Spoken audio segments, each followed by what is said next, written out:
At the beginning of Nick and Norah's Infinite Playlist, Nick and Norah don't know each other. So how did that affect the way you guys decided to get to know each other before you started filming? Did you keep your distance? Tried to. Try to keep as far away from him as I possibly could at all times. How did that work I still out? do that.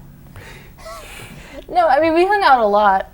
Yeah, we did. We did a lot of hung out rehearsal. with Pete and got food together and went over the scenes. And Pete's the director. Yeah, Pete's the Peter director. saw it. Yeah, Peter saw it. And Peter, I guess, to the world. We call him Pete for short. Yeah. I sometimes call him So for the rest Petey of the Bear. interview, when I say Pete, I'm talking about Peter, unless it's another Pete. Yeah. Let's just make sure they know that. I'll just say the first and last name if it's someone else. Okay. Now, I learned last night that Lorene Scafaria, the writer of Nick and Norah, is good friends with Diablo Cody, who wrote Yes. Juno. They seem to be best friends. They're really tight. Yeah. Do you think these movies are kind of like second cousins once removed in a certain way? No. You were in both of them. I can't really say it, so. Yeah, no, I think they're totally different. This was based on a book that Lorene, I guess, really loved, and I think she did a good job, turning it into a movie. One thing that I couldn't help but notice when I was watching the movie is that really for the first time that I've seen you, you're not a kid anymore in this character. You really are coming across as a young man. Now, is that something that just happened accidentally as you're getting older? Is that something that you have tried to do? I think it's the way the part is written and what he's going through, probably. I guess, he's kind of dealing with a heartache that seems, Manly.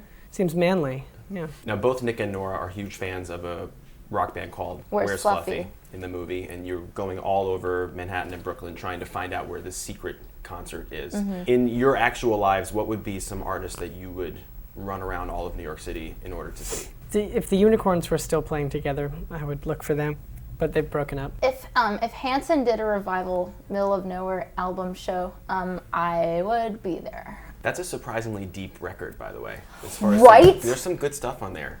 I know. What songs are With the You best? in Your Dreams is deep. Within Your Dreams is good, and then what's the one where it's Where's the Love? 100,000 Minutes Without You, the one that the older kid sings? It's called Isaac? Minute Without. That's correct. Yes. Yeah, that's right. I play that for people all the Minute time. Without and You? I say, guess who this is, and they never know. Who If you want to know a secret I've actually never said to anybody before, Minute Without You, that song, I listened to on my iPod on repeat on the way to rehearsals for Nick and Norah. Really? Yeah. To get true yourself story. emotional? No, it was my Skyline soundtrack. I would be looking over the river, look at all the buildings, and think about the script and stuff, and I'd be playing that song was in my ears. Huh.